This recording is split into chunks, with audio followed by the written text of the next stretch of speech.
Good morning student. बेटा पीछे हमने पढ़ा एक किरण आई छाई कविता।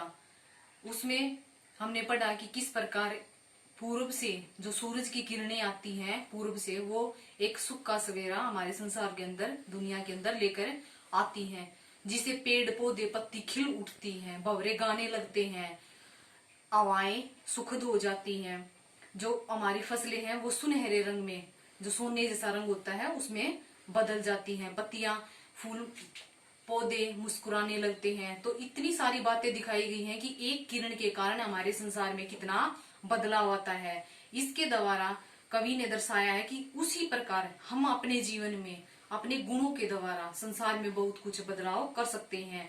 हमें गुणों के द्वारा अनुशासन में रहकर अपने परिवार को सुख, अनुशासन और परिश्रम के द्वारा अपने परिवार को सुख में भी कर सकते हैं। तो अब हम करेंगे बेटा इसके शब्दार्थ। पहला हमारा शब्दार्थ है ज्योति। ज्योति क्या होता है बेटा? प्रकाश, रोशनी। फिर है निराली। निराली होती है अनोखी, औरों से अलग, कुछ अलग। फिर है बेटा सुनहरा रंग। सुनहरा रंग कैसा होता है? सोने जैसा रंग। जैसे फसलें होती है ना, गेहूं की फसल देखी होगी आपने, तो सुनहरे रंग में हो जाती है पकने के बाद ऐसा। फिर है बेटा सुखद सवेरा। सुखद सवेरा होता है सुख देने वाला। जब सूरज की किरणें पूर्व से आती हैं तो एक सुख देने वाली अनुभव में होता है। फिर है धरा। धरा होती है बच्चों धरती, पृथ्वी।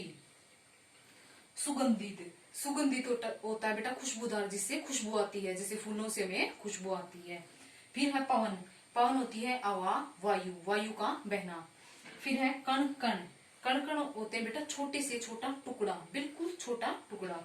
फिर है गुण। गुण होता है बेटा हुनर, सामर्थ्य। भाई हमारे अंदर क्या गुण है, कितना सामर्थ्य, हम कितना काम कर सकते हैं, कितना अच्छा कर सकते हैं। फिर है प्रेरक। प्रेरक होता है बच्चों प्रेरणा देने वाला। भी हम किसी से प्रेरणा लेते हैं, जैसे बहुत से मान व्यक्ति हैं जिनसे हम प्रेरणा लेते हैं। अब हम करेंगे इसके प्रश्न उत्तर। बेटा पहला प्रश्न हमारा, एक किरण आई छाई कविता में किरण किसका प्रतीक है? बेटा यहाँ किरण है एक उम्मीद, एक आशा, जो नई आशा और उम्मीद लेकर आती है। सूरज से आने वाली किरणें हमारे जीवन में जिस प्रकार एक किरण संसार के अंदर सुख की भावना लेकर आती है, उसी प्रकार एक नई आशा और एक नई उम्मीद हमारे जीवन के लिए होती है। फिर है बेटा हमारा, आप कविता में दिए गए परिवर्तन को कहाँ और किस तरह से प्रयोग में ला सकते हैं? बेटा जिस प्रकार कविता के अंदर परिवर्तन दर्शाया गया कि एक किरण के आने से किस प्रकार फसलें लहराने लगती है, हवा खुशबूदार हो जाती है, भंवरे गाने लगते हैं, उसी प्रकार हमारे जीवन में हम गुणों को अपनाकर अपने गुणों द्वारा पूरे संसार को महका सकते हैं। परिश्रम और अनुशासन में रहकर अपने परिवार में खुशहाली, परिवार क्या पूरे समाज को खुशहाल में कर सकते हैं।